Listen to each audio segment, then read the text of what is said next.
All of the last minute details we take care of at Rainier Avenue Radio.world. Juan on Rainier. And I'm really excited to have this next guest on. I have been a fan of his for quite some time, and I have also just loved his little X page. What do I call these Twitter feeds, X feeds? But as I turned off my phone after my son has taught me how to use the do not disturb, so I won't be disturbed for a little bit, so I can have an uninterrupted conversation. And one of the things that we do is we try to bring a diverse variety of voices and opinions on Rainier Avenue Radio.world. And he was just talking to Tony Benton, and Tony said, you're always welcome here. And that's one of the beautiful things that you're going to appreciate about Rainier Avenue Radio.world is we want to open up, and we want to be open to different opinions and different thoughts and different ideas. And certainly this is Jonathan Choe. Jonathan, welcome to Rainier Avenue Radio and Juan on Rainier. Privileged to be here. Finally, I get a spot on the stage. This is great. Did you like this? I do. Come down here. You were saying you got a little flag as you were coming in here. You went down to get yourself a muffin and a coffee, and you heard some cat calls out there. Yeah, look, I get targeted all the time by the far left activists in the city, and this place is in Columbia City, and it's a hotbed for Antifa and the folks who tend to criticize my work. I get noticed on occasion, so I got to lay low. Just got my little pastry and coffee, and I'm good to go. Tell us a little bit about your work, and tell us about how the philosophies have developed, and tell us a little bit about your career and how you've ended up where you are. Well, I've been in the business now for 20 plus years. I'm sort of dating myself, but you started when you were about 12. Yeah, there you go. I'm originally from Boston, Massachusetts. I'm an East Coast kid, but I made the move to Seattle during the pandemic in 2020, and I was recruited to be one of the lead reporters at KOMO TV, the ABC affiliate in Seattle, and I covered the pandemic, Chaz Chop, BLM, Antifa, all of it happening at once, and that was my introduction to Seattle. I'm like, wow, this is the most dynamic, craziest market I've ever worked in. And I've reported on air in Chicago, Minneapolis, and Boston. I'm like, there ain't no market like Seattle. So I got the baptism of fire right away. Well, you were surprised. I was surprised. I had never seen anything like this. And to really understand where I'm at, kind of how I've in some ways been radicalized myself, I will say a lot of times people accuse me of being a conservative or a MAGA supporter. Look, at the end of the day, I'm a political independent. Mm-hmm. And for you to understand how far I've come, in Boston, I grew up a JFK liberal Democrat pretty much all my life. And what that meant was, hey, we can agree to disagree, but at the end of the day, we can always come together for the common good and cross the aisle, so to speak. But I moved to Seattle, and I've never seen a city this far left in my entire life, to the point where if you aren't with their ideology or their values, you get completely canceled. There is zero negotiation. So that was shocking to me. Yeah, the shocking thing when you say that is, and I grew up here in Seattle, just for transparency, and and we talk about it on Rainier Avenue Radio. And these are the, when I say these are the streets I grew up on, I mean literally they are. I just rode a line bike over here, and I hit my first home run at Rainier Playfield about 3 blocks down the street from here, played baseball here over the Lakemont neighborhood. I went to high school at O'Day High School, but I lived downtown in Rainier View, so I rode these streets. I had friends in all the different neighborhoods.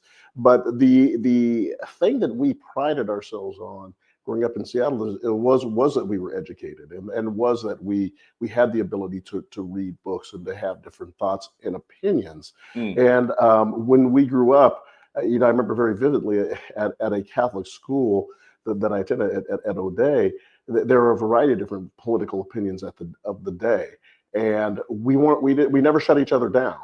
I remember during the foundation points at the beginning of the Reagan administration, we would have conversations in classes. No one would shut each other down. We would share opinions. We would share thoughts. then we would go out and play football. And you know, Yeah. we are still all friends today, even though a lot of us have a lot of different political opinions. But it is very, very interesting, and I've noticed this over the last 20 years, and ever since I ran for office back in 1998. It isn't certainly the diversity of thought, especially sometimes in progressive communities and in communities of color of all places, can really be centered around certain areas, and that's exactly where they expect you to be. It's like you and I felt when I ran for the school board back in 2001, I just remember what they want me to recite lines. They want me to recite lines, and I think that there's more freedom to thought. And I think that that's what you're saying that you represent with your thought, is that you want to be able to speak about a variety of different ideas and represent ideas without being shut down from a philosophical perspective. Yeah, look, I want to be very clear. I'm a big boy. I'm open to criticism. Okay, I don't need a safe space or anything like that. But what I don't like is I don't want to be told how to think, and I don't want to be told what to say. And I think that's what was really shocking to me again when I came to this community. And maybe it's because I immediately ran into the Antifa spaces and the activist scene right away. And I mean, these were militants that I'd never encountered in my entire life. Where did you develop your philosophy from? Yeah, so you grew up in Boston, and you grew up on that JFK liberal. The Kennedy liberals and the liberals of the 60s and 70s are now probably more moderate to conservatives now. Take us through that whole transformation. Yeah, well, look, I'm an only child. Both my parents are academics; they're PhDs, and I was constantly, moving around. I'm Korean American. My parents immigrated here from South Korea, and I was in Chicago. My parents are both at Northwestern. Then we moved to Boston. They're at Boston University. So I've always grown up on college campuses. And when I was growing up, college campuses were places where different thoughts and ideas and debate were valued. And I think, again, in Boston, it was a place where that was welcome. And in fact, if you didn't have, a countercultural opinion or at least willing to take risks with, different ideas and thoughts, that wasn't actually welcome. People wanted people to be, thinking outside the box and in cutting edge ways.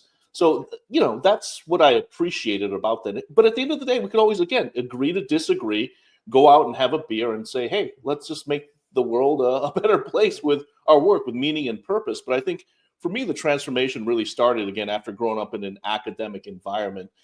Is at the end of the day, I'm a pastor's kid. Okay, I grew up in the church, and my faith formation in the Christian, in Christianity really happened, I think, in my early 20s.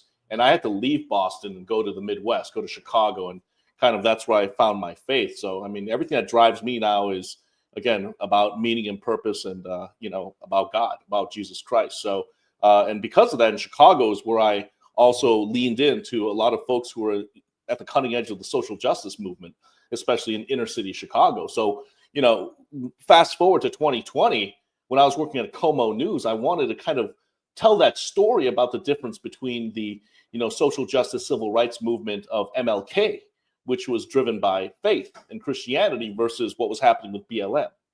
And, it was one of those topics that was a little too nuanced for KOMO TV, and they didn't want to touch it. And I thought it was really important at the time, right? Because we all remember it's not, too far, in our past where, people were marching in the streets for civil rights and for Black folk. But, I had many sociologists and many seminary professors telling me, yo, Cho, this is different. This ain't driven by Christ. This ain't driven by the church. And lo and behold, fast forward, now we know that BLM, at least the foundation, the people who started and led it, it's a global fraud. Started by Marxist lesbians. And hey, that's if that's your things, so be it. But I was trying to understand what was happening in Seattle. I remember telling my news director distinctly, yo, this ain't just about, Black rights. You got all these white kids now up there, waving rainbow flags. I think this movement's getting hijacked. And then I remember in Seattle, 100 straight days, all these white kids dressed up in Black Bloc, Antifa, would be chanting Black Lives Matter, and then they'd be trashing the storefronts. I'm like, I don't think this represents the Black community. And of course it didn't. Now we know. The son of a preacher man, Jonathan Choe, here with us on your community radio station, Rainier Avenue Radio.world. That he is on Juan on Rainier. He came out here in 2020, and he was basically mentioning some of the events that went on when he was working at KOMO. You transitioned, I believe, to Q13. Is that correct? No, I was actually unceremoniously let go at KOMO. I was accused of platforming the Proud Boys in Olympia, Washington. So I was removed, and essentially we agreed to part ways. And that's, at the end of the day, was the best thing to happen in my career, because that's when I finally made the pivot to independent. And a month after leaving KOMO, I connected with Discovery Institute, a Seattle-based think tank that is focused. It's known for intelligent design. And I'm like, look, it's so funny, right?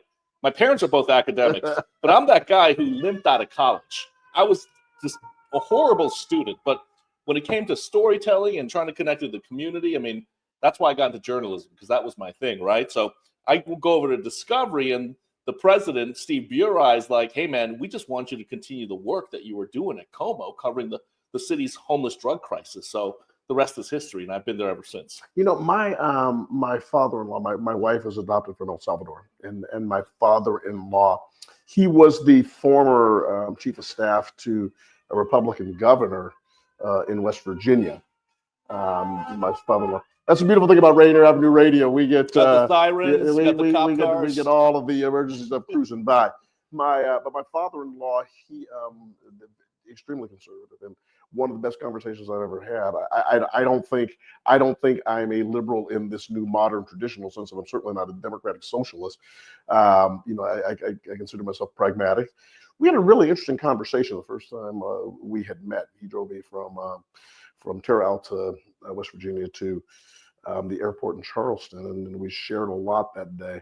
And similar to my college roommate, who was a staunch Republican in the 1980s, I call him an intellectual conservative back then. He's a Trump conservative now. Yeah. But and we can bounce that difference back and forth. But it was really interesting in having those conversations. Although I agreed with some of their points, and I think they agreed with some of mine, and also we disagreed with each other. At that time, I was dating his daughter. Now I have been married to his daughter for 18 years.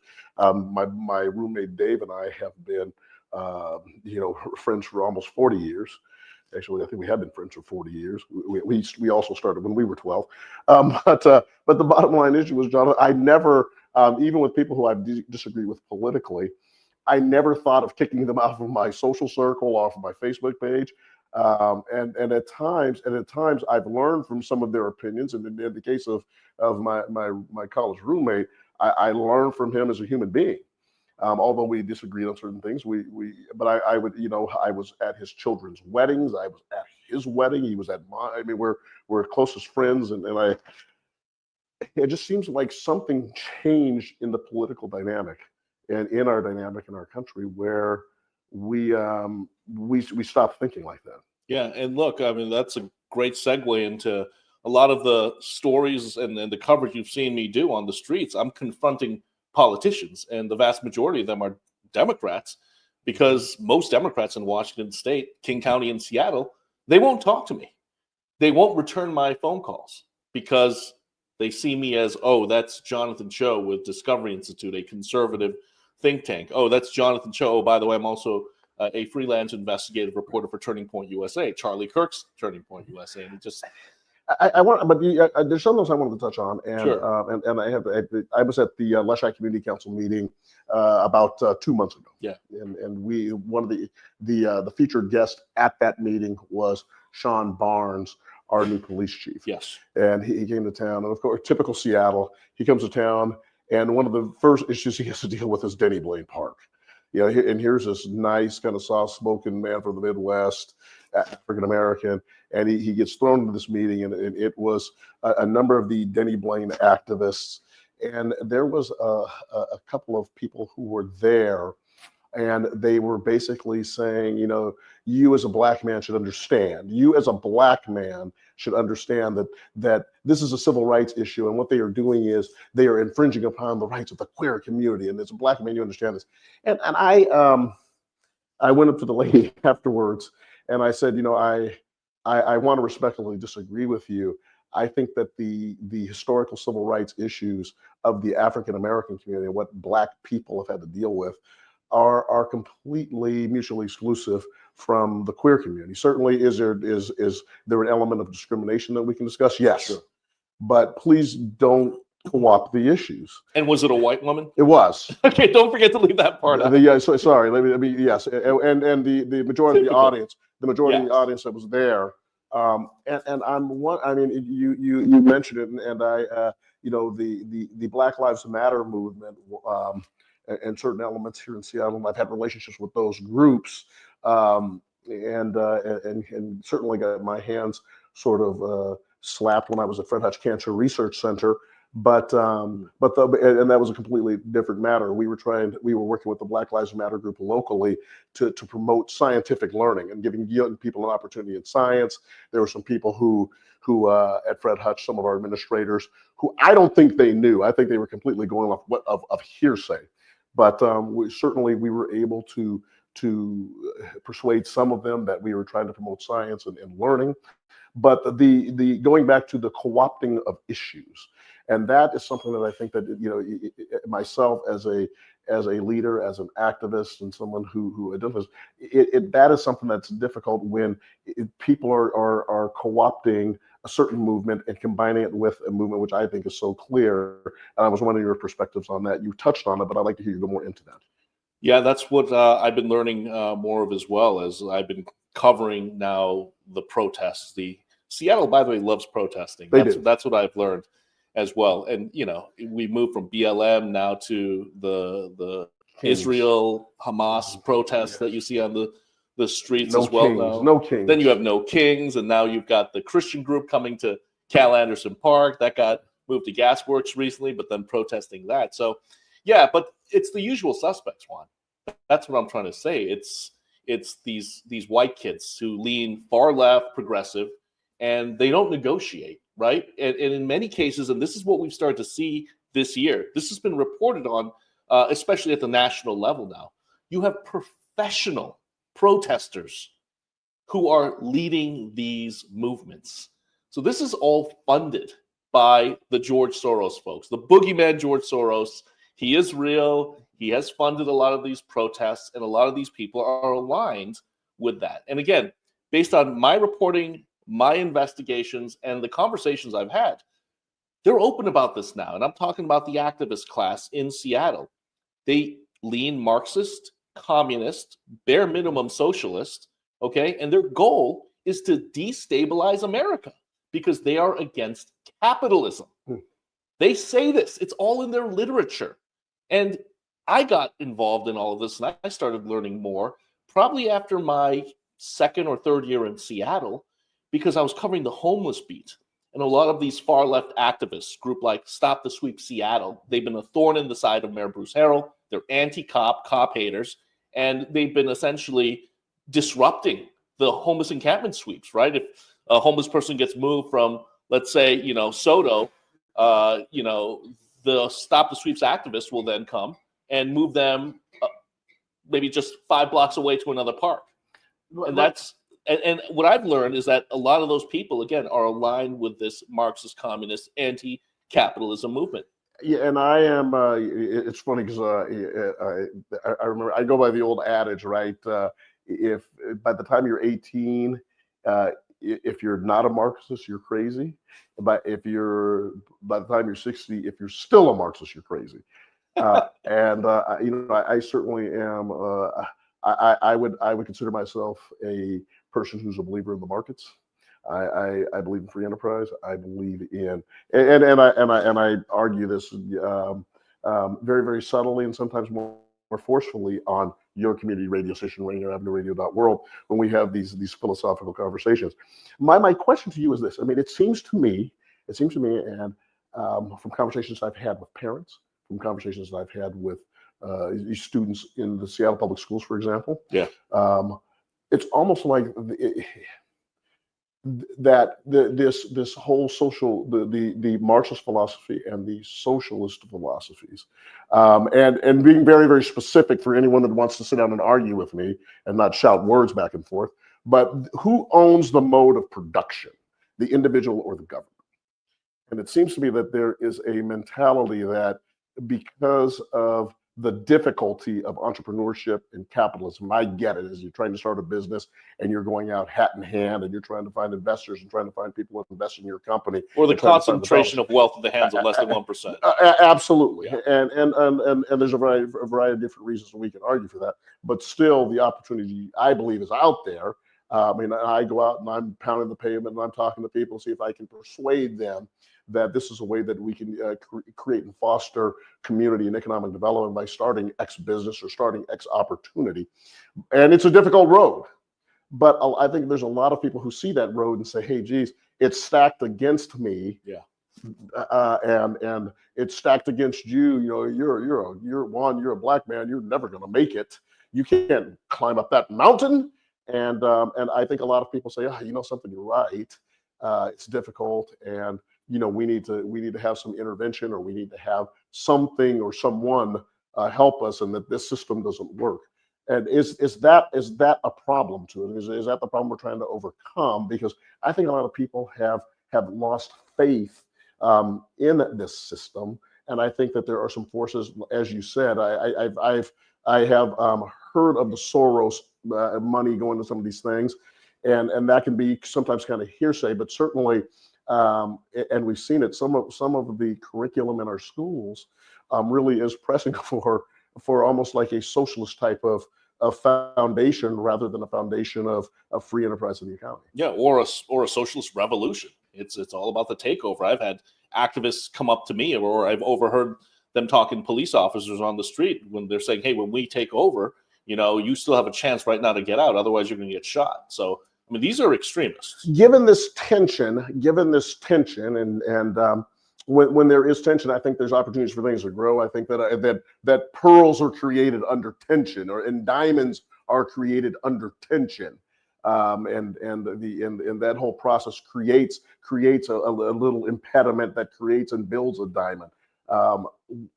Is there an opportunity for our country at some point to, instead of this tension that we have that's focused at each other, creating a sustainable outcome out of all of this? What would that take? I'd like to think so. I'm hopeful, and I believe that having hope in a country that can bridge divides and our differences is ultimately the America I know and the America that I want to keep on building. But I think it's going to take leadership. I think leadership on both sides of the aisle, politically speaking as well. But I always bring it back ultimately to the church. I believe the responsibility is on the church in America. I believe we have access to the truth. We have a calling in our lives, but if you look at the data and the numbers, I mean, churches, and I'm not talking about necessarily just the physical buildings now, because we know these physical buildings are literally being taken over by mosques now. Right. But that's another story for another day. But I really feel like the American church is asleep, and the opportunity I see to really trigger a movement or a revival is there. It's interesting to mention that. I believe in the Seattle area, it's like 10% of the people in this community, when polled, and I've seen a variety of different polls on this.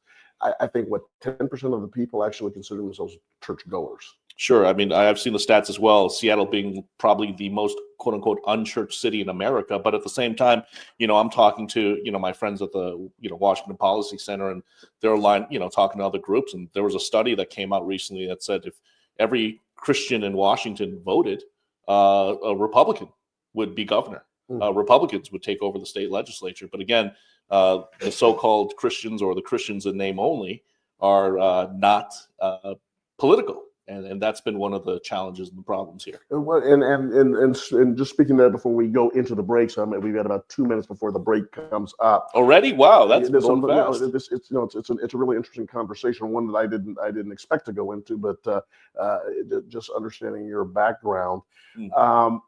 When you have groups that are, and you go back to the book, and I'm trying to think how to win friends and influence people.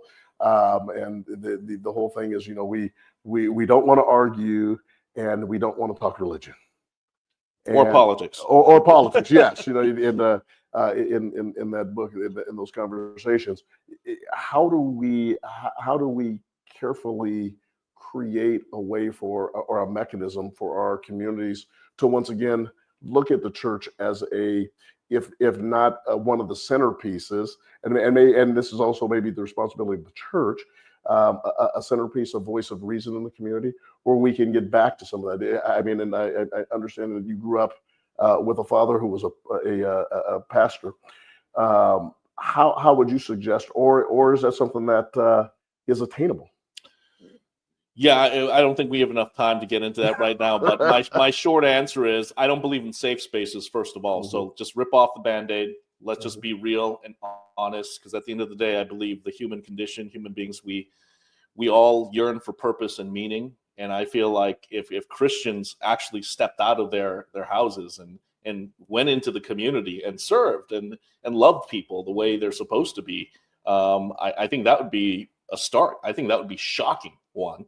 I just don't think it's happening on the regular. I think, if you ask most well-meaning Christians, they have no problem going to service on Sunday. But when it comes to, discipling or reaching out to their non-Christian friends, they're like, oh, that's so hard. And I think that's one of the problems right now. We just have a lot of folks who are not being led by the so-called Holy Spirit to live a life worthy of the calling. And until that happens, we're just going to continue to see the church being more and more irrelevant, especially in a place like Washington State. Looking for purpose and meaning and looking to teach people how to love. That's what we do here on your community radio station, Rainier Avenue Radio.world. I'd like to think that Juan on Rainier also represents that. But hey, to do this, we're going to have to take a 3-minute break. And when we come back, guess what we're going to talk? We're going to do a little politicking when we come back with Jonathan Choe on your community radio station, Rainier Avenue Radio.world.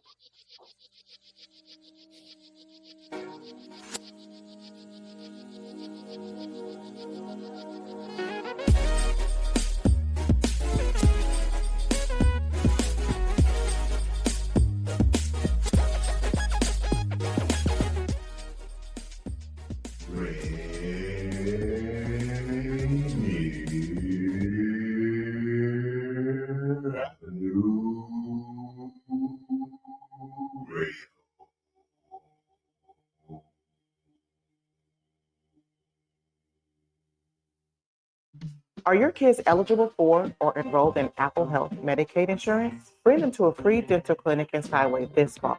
Public Health Seattle and King County is hosting free dental clinics for kids 12 and under at the Skyway Resource Center one Saturday per month. Now until December, visit kingcounty.gov/ABCD for more information.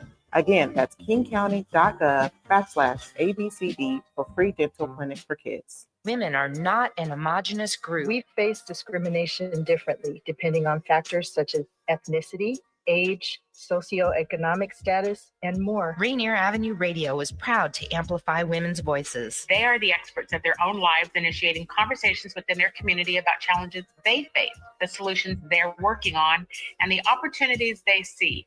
Please join us this Sunday from 2 to 5 for Women's Voices on Air. We know our challenges. We are the experts of our lives. We are master multitaskers, prioritizing our family, friends, and our faith above our own needs. Our needs and voices are too often overlooked. Please join us this Sunday from 2 to 5 p.m. for Women's Voices on Air.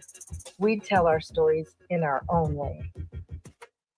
What do you get when culture, climate, and community collide? You get Earth Deserves More Than a Day. Rainier Avenue Radio and King County Parks stew down with a week of real talk, real people, and real solutions. This ain't your average Earth Day. Tune in and feel the energy, because the movement is now. Hey, Seattle, tune in to Lidline Sports every Monday, 7 p.m. to 8 p.m. What up, yo? We are back. This is Pep, and the man that don't take no mess, Mr. O-P-I-S, Mr. Stevenson. What say you? I hope you see the hat that I'm wearing right now. That's how mad I am. I do. Man, you are angry. I just want to make that be known. Tune in to Lidline Sports every Monday, 7 p.m. to 8 p.m. Midline Sports. Hey, Seattle, here are some storage tips to love food, stop waste. Onions make potatoes sprout faster. Keep onions away from potatoes. Ripe bananas give off a gas that makes the fruit around them ripen faster. Store bananas away from other fruits. 40% of food in the U.S. goes uneaten. Save money, save food, save the planet. Visit Seattle Public Utilities for more tips. Ladies and gentlemen, this is Rainier Avenue Radio .world, the station that cares about our community. Yeah.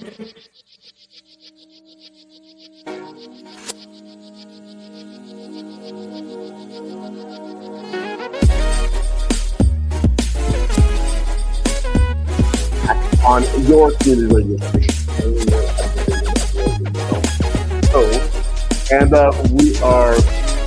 We are just kind of hopping stuff around and talking variety of things. We're going to come back and we're going to talk and the genesis of this obviously is the community election. Help me, Daniel. The community election debates and the community election connection that Rainier Avenue Radio will be, and we have a variety of different debates. We talk politics on your community radio station, and we bring in the candidates. We discuss the issues, but most importantly, I think one of the great things that we do is we encourage people to sign up and vote. I was disappointed in the turnouts. I think we all were, there's some candidates who you know who they are because I've talked to you recently. They have displayed over their own personal history. They don't vote, and that's the primary responsibility that we have as citizens is to vote, and your vote does matter. And so we at Rainier Avenue Radio we harp on these different things, and we want people to participate, and we give people the opportunity to hear the candidates and hear the issues. And hopefully we stimulate the fact that we may say some things that you agree with and we say some things that you disagree with, but we encourage you to participate because that is a role that we have as American citizens. And we're encouraging people, if you have not signed up to vote, and all politics is local. All politics, most importantly, is impacted at the local levels. You see these elected officials sometimes in the supermarkets and in the line at the Sounders game, and it gives you an opportunity to talk to them about the issues. These are the folks you're going to have the opportunity to vote for, and it is real, and it is an opportunity for you to participate. And obviously, you were very influential last spring with a video you took at an opportunity that the Mayor Harrell was with his new police chief and some of the new recruits. And I believe it was you that asked the question, or it was the young lady from Q13 that asked the question. And Mayor Harrell, as he sometimes does, he can be a little prickly at times, and he kind of lost his cool just a little tiny bit and started walking around and speaking. And certainly, Jonathan, after the primary, and as we are starting to get closer and closer to the election, as the mayor is starting to look out and to answer some questions about why he finished behind Katie Wilson in that primary, he's got to answer some questions to the community, and I think that was one of, in my opinion, someone who follows politics way too much. That was the first time I think that he was really starting to feel the pressure. Yeah, and of course that was a press conference. That was it was held to introduce the brand new cadets training, and Hannah Kim at Fox 13 and I didn't know this, by the way, before she got that we were working on the same story, and it was regarding the former SPD chief of staff Jamie Tompkins and a former Fox 13 anchor making the sexual harassment allegations.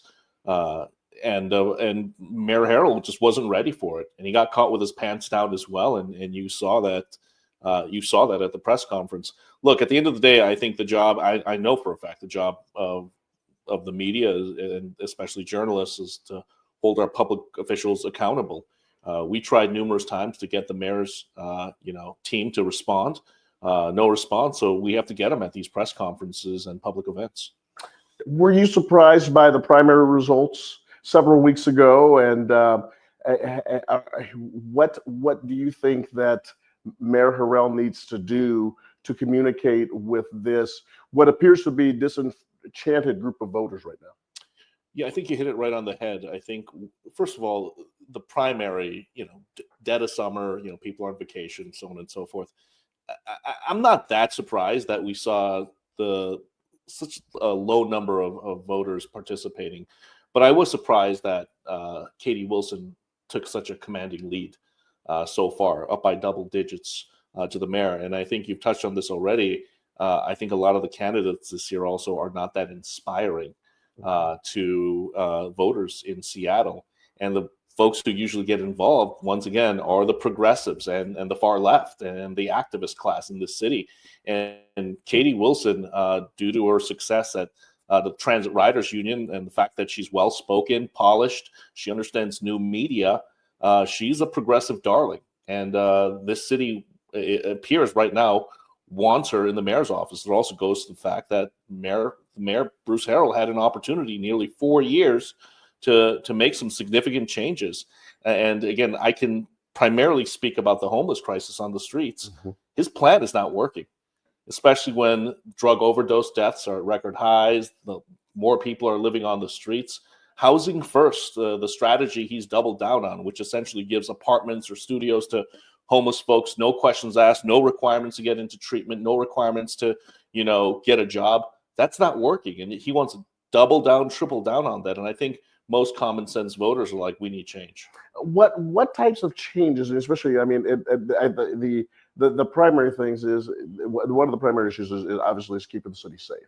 Sure. To a certain respect, this was an issue that was created over a long period of time. We can almost argue that it goes back to when he was on the city council. Yeah. But nevertheless, he comes in as mayor. He has cleaned up downtown to a measurable. Is it absolutely perfect? No. There's a lot of people who are saying, hey, look, is the city better off than it was 4 years ago on a variety of different levels? I believe it is. It was interesting when we met with Katie Wilson.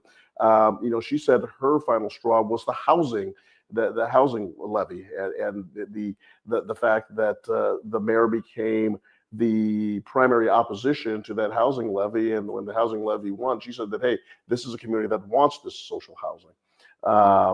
And she felt that it was, an opportunity to look at what the public was looking at. I don't know if it's fair to have the private sector competing against the government, especially in Seattle, and the inefficiency of trying to compete against for our developers to compete against government-funded structures and these types of things. But that's what the community voted on. Ms. Wilson at the time referenced, I believe it was Paris, and a couple of other communities that have gone that direction, as you talked about in some of the countries in Europe.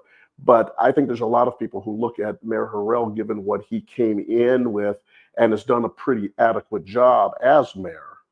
But obviously, I believe in the markets, and I also believe in the electorate, right? I mean, I believe that the invisible hand of the market is right, and I also believe that the electorate at times is also right. It looks like they're, at least in this primary, they were looking for a different type of change. Yeah, I think here's the quick analysis of what I've been seeing, just also based off of my conversations and coverage the past few months. I feel like Katie Wilson has an issue that is mobilizing and inspiring the voters here in Seattle. I think the mayor's challenge right now is that, yes, he inherited a hot mess coming out of COVID, but there really was nowhere else to go but up. But the question now is, what's his new message? How is he inspiring the voters to say, hey, give me another 4 years? And right now, the voters that he had when he won, the moderates and conservatives, they're on the sidelines right now. That's a big issue for the mayor. What I also saw over the weekend is I went to the Tabor 100 economic forum. For your listeners who may not know, it's one of the most influential groups of Black entrepreneurs and Black business leaders. And it was a candidates forum. Katie Wilson was there. And she is, again, like I said, a excellent speaker, and she knows how to get her talking points down. But a weakness that I saw in her game was the fact that she did not connect with the Black community at all. She doesn't have that experience. Keep in mind, she's never been an elected official, right? So she doesn't have the community coalitions that Mayor Bruce Harrell has. So that's what I saw as a challenge for her. If she doesn't boogie right now and start reaching out to the Black community, Hispanic, Native community, Asian American community, she's going to lose that. And if those communities, I believe, even though they're still minorities, I believe they actually vote and come out, Mayor Harrell could make up a lot of ground. And again, I saw the difference for the first time. The mayor, when he's out doing press conferences, it almost feels like he's on the defensive, right? He has to be really careful about how he sounds, what he says. But at this Tabor 100 event, in front of a pretty much all Black audience, I reference this. I felt like I was at Black Sunday service. Mayor Harrell went off. He was unchained. And I'm like, who are his consultants right now? Tell him to be like that on the campaign trail. Inspire people, man. And I think that's his challenge right now. He's just not inspiring. The other one of the things that we tend to focus on, given the nature of our work here at Rainier Avenue Radio, and certainly we are. I think we try to be as fair. I think we try to be as open.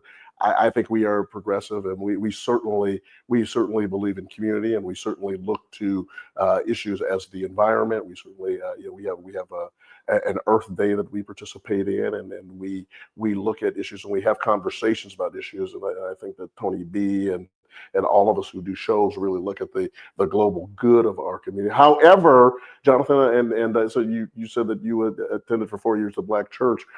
We also look at how things impact the communities of color, specifically the Black community. And I don't think we've ever run from that. And as I've spoken with people, and again, once again, meeting with candidate Wilson, and she is very nice. She's very sincere. She took her time with me, and she answered our questions, and she was in no hurry to leave. So she had other things that she had to do, but she was in no hurry to leave. I personally believe that sincerity is an overrated virtue, but she's very sincere. Would not knock her for that. But this is a city that has had some extreme issues around with this Black community, historical issues with the Black community here. You touched on it with Tabor, and I'm sure there will be other things. And I'm wondering, from your perspective, since you've been here for the last 5 years, and certainly not understanding the history like some of us who grew up here, what can she do if elected mayor, or even in her campaign, to show that she's trying to extend those connections into these communities? Well, I think at the end of the day, it's an optics game, right? I mean, is she in these communities? I mean, there's this one woman at Tabor 100 who got up and she asked a great question. I've never seen you in my community. I don't know you, meaning I don't trust you. So she's got to build trust, and November's right around the corner. How do you do that in 2.5 months? I think that's a big challenge. But I think the real question now is, will the Black community come out and actually vote in the general? I think that's a big issue. I think that's a big challenge for all communities of color here in Seattle. Asian Americans, fastest growing voting bloc, okay, in the state of Washington. But the Asian American community, it's not a monolith, right? You got Chinese, Korean, Japanese, Vietnamese, Hmong, Thai, Filipinos, list goes on and on and on. And on top of that, we don't all speak the same language. So we're not always coalescing, right? So I don't know what the Asian American community is going to do. You got Chinatown, you got Beacon Hill up here, so I think they're also saying Katie Wilson hasn't shown up yet to Chinatown. So the real question is, where have you been this whole time, Katie? And I think we know her track record. She works with very far left progressive groups, and that's where she's had the most success. And that's why I said I felt like she was like a fish out of water. She can be genuine, she can be sincere, but she doesn't have the track record or the credibility yet in these communities of color. Now, it was interesting in two other races that are citywide. We had the city attorney's race, where we have Ann Davison, who is a white woman. And we also have Erica Evans, a Black woman, and Erica Evans' numbers were almost similar. I mean, I think they exceeded Katie's numbers with the mayor, and I think Erica had a huge advantage coming out of the primary. Yeah, Ann's down bad right now. And then we also have in the at-large city council race, we have another person who, until April, I was unfamiliar with her. Her name is Dionne Foster, and she also had a massive lead over the city council president, Sarah Nelson. So, for those of us who study these things in terms of the social conversation, and you may look at it from a racial perspective, here are two Black women who soundly trounced two white women citywide. And their numbers almost matched or exceeded Katie Wilson's numbers. Is this, how do you look at that optic? Is this a philosophical or where in the prism of race does this have an issue? Yeah, no, I think that's a great distinction to make. Right now, I do feel like it's more ideological, philosophical rather than race. First of all, very impressive candidates. At the same time, the ones who are in the lead right now are very progressive. Sarah Nelson, council president, won office because she was seen as a moderate Democrat. Keep in mind, we remember the last election when you had a lot of far-left candidates, Shama Sawan, Teresa Mosqueda, Tammy Morales. Mm-hmm. I mean, it was almost...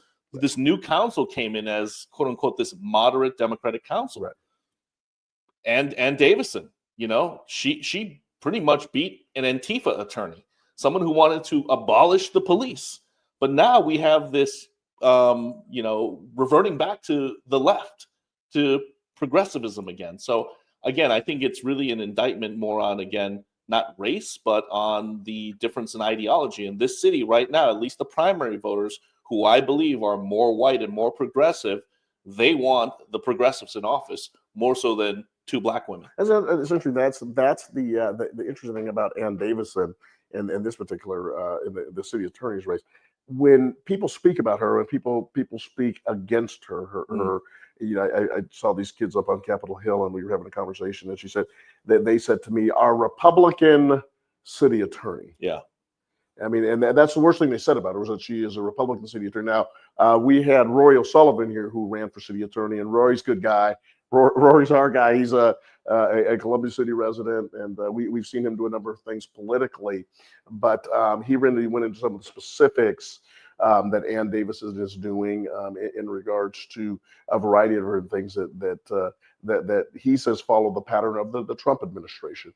But the bottom line issue is, again, Ann Davison, if that's the worst you can say about her, and that's the campaign line against her, what does she need to do to shake that? I mean, I from what I understand, again, I mean, some of the issues that have been shaking the city's attorney's office, she's been able to clean up. She's been able to get the office to perform at a very high level. She's been able to prosecute crime, which is what the office is there for.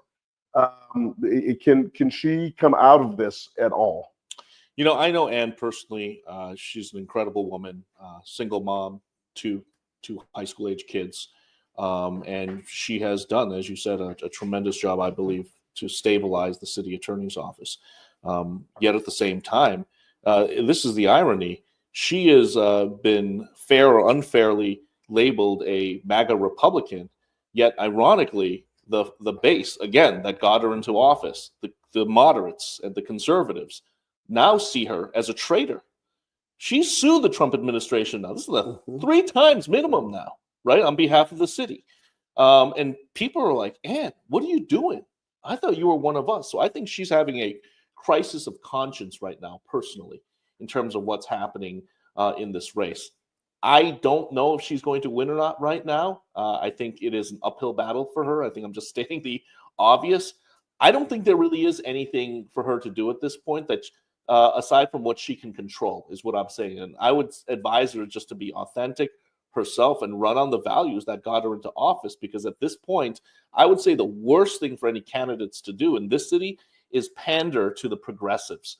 Because guess what? The real progressives know who the progressives are, and they'll know you're pandering. The governor of the state of Washington, and by the way, this is Jonathan Choe. He is As you can tell, he is at the Discovery Institute. He came here as a reporter in this town during the pandemic year of 2020. He was working for KOMO TV, unceremoniously let go, but he has ended up at the Discovery Institute, and he is someone who is relentless at getting the journalism and the truth through social media. And he is at press conferences, and he does an outstanding job of providing an alternative view and an independent view in his journalism. And he is here with us on Juan on Rainier, on your community radio station, Rainier Avenue Radio.world. Jonathan, the Attorney General of the United States sent a letter to Bob Ferguson. Yep. Said that you and Attorney General Nick Brown are going to comply. You are going to comply with the things that we are doing with ICE, and we are going to start to attack the sanctuary cities and some of the policies that you are defending in the state of Washington. And we have got to get this element out of there, and we are going to do it. And you are going to work with us in doing that. A few weeks ago, Governor Ferguson had a press conference. He had a number of elected officials, predominantly Democrats, but they were throughout the state of Washington. And as a matter of fact, Mayor Harrell was sitting right there in the background. And he said, you know something, I don't even know what she's asking. I don't even know. Governor Ferguson said, I don't even know what the administration is going to do. They're so unpredictable. We don't know. But we're going to stand, and we're going to protect the rights of these citizens. I thought Brandy Cruz asked an outstanding question. She said that, hey, this police officer Gadd, he was shot and killed by a person that who had numerous opportunities to be removed from this country, but the policies of the sanctuary cities protected him. It's always on the most extreme ends of the conversation sometimes that we go, but that was a very, very interesting. The governor, his response to that was, we have a responsibility to eliminate that element. And Randy followed up with a follow-up question, and he kind of said, I already answered that. And I really respected the question that she had. And obviously these are complex issues. Take us through that circumstance. What do you think that the administration's next move is on the chessboard, and what are Ferguson and Nick Brown going to do to stand up or to respond to the Trump administration? Well, the Trump administration's also threatened arrest and defunding, of course, as they have in other cases through executive orders.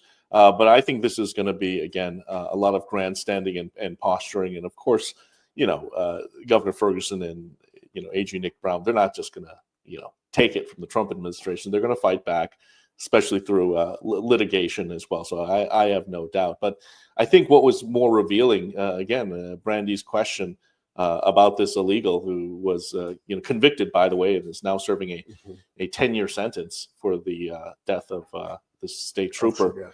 And likely once he's released, he's going to be deported. But this is really the inconvenient truth, in my opinion, about these sanctuary city policies. You have criminals, people who have done bad things, now able to get away. And ICE's argument, and board czar Tom Homan, I know him well, I've interviewed him. He says, look, we don't want to go into the communities where you're going to have potentially people who are not documented, who just may be working, in a restaurant, who are law-abiding citizens otherwise. They're going to get nabbed and picked up in the process. If you don't work with us, let us go into the prisons and jails. Let us get these guys. And I believe this was a perfect example of that. If the state of Washington had allowed ICE agents to go in, and remove this fella, maybe the state trooper's alive today. In our final 3 minutes, I want to talk to you about something that you and I were chatting about, the prospects of independent media. That's what is so refreshing to be on Rainier Avenue Radio. I get to do long form interviews. I get to talk through I get to question, and people get to answer, and they get to completely answer, and we can examine the answers, and we can give the audience more than just a 30 to 60 second. Who gives 60-second sound bites anymore? A 10 to 20-second sound bite, even if that is enough time. We can really get into these issues. Tell us about your commitment to independent media. Tell us about your commitment to independent social media and presenting things in a thought-provoking manner where people can really have an opportunity to get to a real depth look at an issue. Yeah, well, as you know, my bread and butter is video. I say video first, the video don't lie. And I really believe that if I was a print reporter and transitioned from KOMO into independent media, it would have been more of a challenge, especially when it came to my credibility. But when I was showing the urban decay and the human suffering on the streets or the crime, there's no denying that. And I think that's what really helped me fast track this process. But at the same time, I am so excited about others who are now, for others rather, who are about to enter independent journalism, because it's wide open right now. There are so many opportunities as we see the decline of mainstream media. Bottom line, mainstream media, it's a business. It's owned by corporations. They are beholden to their shareholders. And you have fewer and fewer journalists now going in from J schools. I mean, we have a pipeline problem, right? Because a lot of the professors I still speak to at Boston University or at Syracuse or at Columbia, they're saying, yeah, my students are not going into J school majors anymore because they're making more money going straight becoming YouTube influencers or on TikTok. Wow. So we have a pipeline problem. So that's not necessarily a good thing for journalism at large, but at the same time, if they become an independent journalist and stay on this path, I'm excited for the opportunities not only to tell the stories that need to be told, but also to be entrepreneurs now. I mean, look what's happening right here, you know, at the radio station right now. Sky's the limit when it comes to verticals and making money. There are so many platforms out there where you can get paid. It's not easy. It requires hustle. But if you believe in yourself, you believe in the hustle, you're going to make it. The sky's the limit on Rainier Avenue Radio.world. Jonathan, if people are interested in your view of independent news, where do they find you? Well, I'm on all platforms except for TikTok since I was banned. My content was too raw, but my handle's at Choe Show, at CHOESHOW. The Choe Show, ladies and gentlemen. Jonathan, thank you so much for coming in and spending your hour with us here at Juan on Rainier on your community radio station, Rainier Avenue Radio.world. We appreciate your candor. We appreciate your insights. We appreciate your perspective, which is at times different from a lot of the things that we hear on a variety of different things here in the Seattle market. But I always appreciate the thought-provoking that you give when you present something, and we appreciate you being here today. It's a privilege, and thank you for the opportunity, brother. Jonathan Choe, ladies and gentlemen, on your community radio station, Rainier Avenue Radio.world. This is Juan Cotto, Juan on Rainier, saying we will see you next time.